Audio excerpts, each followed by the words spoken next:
तो ऐसा कोई भी इंसान नहीं होगा जो कि पाप ना करता हो। चाहे कोई भी इंसान हो, चाहे छोटे से छोटा ही पाप क्यों ना करता हो, बट पाप करता है।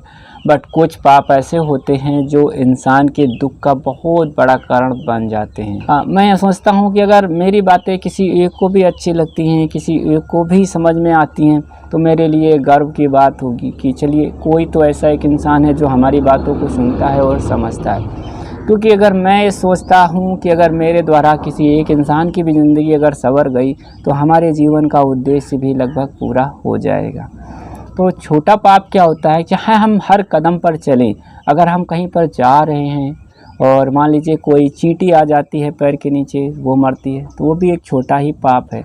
क्योंकि किसी जीव को मारना, उसकी हत्या करना, उसकी जान लेना ही एक छोटा सा पाप होता है। इसके अलावा आपने बहुत सारी बातें सुनी होंगी, जैसे कि झूठ बोलना पाप है, चोरी करना पाप है, किसी का दिल दुखाना पाप है। मतलब जिस चीज़ से किसी का नुकसान नहीं हो रहा है फिर भी वो पाप है। झूठ हमने बोला, पाप हमने किया, लेकिन नुकसान दूसरे का हो रहा है। झूठ हमने बोला, दिल किसी और का दुख रहा है, पाप हो रहा है। तो छोटे छोटे बातों के द्वारा भी पाप होता है। और आज के इस ज़माने में कोई भी इंसान पाप करने से एक रत्ती भी नहीं डरता है, एक रत्ती भी नहीं हिचकिचाता है। मतलब अगर उसको पाप करना है तो करना है, और बिना पाप किए वो रह नहीं सकता है। और कुछ ही इस दुनिया में, इस संसार में ऐसे इंसान होंगे जो कुछ पापों को ध्यान में रखते हुए, मान लीजिए जो हमारे बस में नहीं हैं, मतलब बहुत सारी ऐसी बातें होती हैं, बहुत सारी ऐसी चीज़ें होती हैं जो हमारे बस में नहीं होती हैं। अब जैसे हमने बताया कि आप अगर कहीं पर चले जा रहे हो और आपको एक छोटी सी चींटी जो कि आपकी नंगी आँखों से नहीं दिखाई पड़ रही है और आपके पैरों के नीचे आके मर जाती है, वो एक अननोन पाप होता है, जिसका हमें बिल्कुल ही ज्ञान नहीं होता है कि मेरे पैर के नीचे कोई चींटी आ रही है और वो मर गई, तो उससे हमें उतना पाप नहीं लगता है, क्योंकि हम तो अपने रास्ते जा रहे थे, हमने किसी को जानबूझकर नहीं मारा है। तो ये एक छोटा सा पाप हो सकता है। लेकिन यहाँ पर अगर हम पाप की बात करें तो हर कदम पर एक पाप है। झूठ बोलना पाप है, हम छोटी छोटी बातों में लोगों से झूठ बोल देते हैं। अच्छा, उन पापों का हमें भरना क्या पड़ता है कि जब हमने किसी से झूठ बोला तो झूठ बोलने का क्या सज़ा आपको मिलेगी। हमने कई वीडियो में आपको बताया हुआ है, शायद पिछले वीडियो में ही बताया था कि अगर हम पाप कर रहे हैं तो उस पाप की सज़ा हो सकता है मुझे ना मिले, लेकिन अगर हम पाप कर रहे हैं तो हो सकता है उसकी सज़ा हमारे बेटों को मिले, हमारे बेटियों को मिले, हमारी पत्नी को मिले। यदि वहाँ पर भी नहीं मिलती, हो सकता है उस पाप की सज़ा हमारे माता पिता को मिले। तो इस तरह से हमारे आसपास में रहने वाले ही किसी इंसान को हमारे पापों की सज़ा मिलती है। एक और बात आती है, चोरी करना पाप है। तो भाई अब चोरी करना अगर पाप है तो कृष्ण भगवान क्यों माखन की चोरी करते थे, तो उनको पाप क्यों नहीं लगा।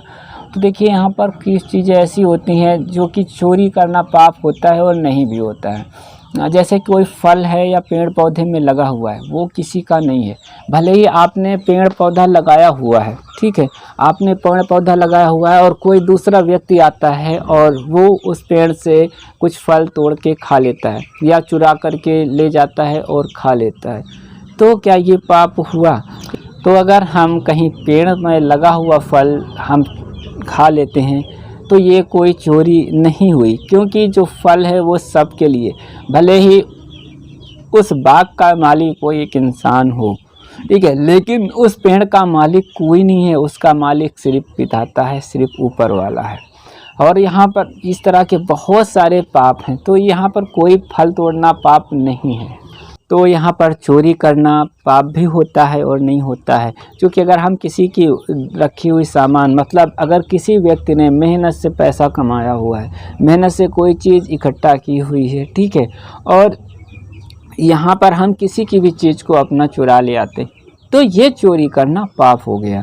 बल्कि ना कि अगर कहीं पर किसी ने फल फूल या पेड़ पौधे लगा रखे हैं, उसमें फल लगे हुए हैं और हम उस फल को तोड़ के खा लेते हैं, तो वो पाप नहीं होता है, क्योंकि वो पेड़ जो है वो फल देता है और ये प्रकृति का ही नियम है जो वो फल दे रहा है, प्रकृति की ही इच्छा है जो फल दे रहा है, और हमें भूख लगी है और उस पेड़ से हमने फल तोड़कर खा लिया चुरा कर, लेकिन ये चोरी नहीं हुई। लेकिन अगर हम किसी की चीज़ को, किसी की मेहनत से किसी ने किसी किसी चीज़ को इकट्ठा किया है उसे हम छीन लेते हैं तो हमें पाप लगता है।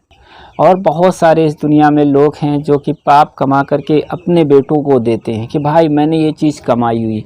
तो वो कैसे कमाते हैं पाप? जैसे कि अब मान लीजिए कि किसी ने अपना किसी की चीज़ को अधिकार कर लिया, हथिया लिया। जैसे कि अब हमारी कोई चीज़ है और हमने उसे मेहनत से बनाया, या हमारे हिस्से की है, हमारे हिस्से में आई हुई है, हमारे दादा परदादा या हमें कुछ चीज़ छोड़ के गए हैं, या हमारे लिए कुछ हमारी है, ठीक है, और यहाँ पर आकर के किसी और ने उस पर अधिकार जमा लिया। वो चाहे खुद उस चीज़ का इस्तेमाल नहीं करता है, ठीक है, लेकिन वो क्या करता है, वो उठा करके अपनी चीज़ को अपने बेटों के लिए कर देता है, अपने बच्चों के लिए कर देता है। तो क्या दे रहा है वो इंसान किसी को? वो दे रहा है क्या ना कि जो चोरी करके लाया, जो छीना है उसने, वो दे रहा है उसको। मतलब अपने बच्चों को क्या दे रहे हैं हम? यानी कि हम उनको पाप के और घड़े में ढकेलते जा रहे हैं, उनको पाप के रास्ते में और हम फंसाते जा रहे हैं। जो चीज़ हमने यहाँ से छीनी, यहाँ से हमने चुराई, यहाँ से हमने उसका अधिकार लिया और अपने बच्चों को दे दिया, ठीक है। तो इस तरह के ये पाप होते हैं।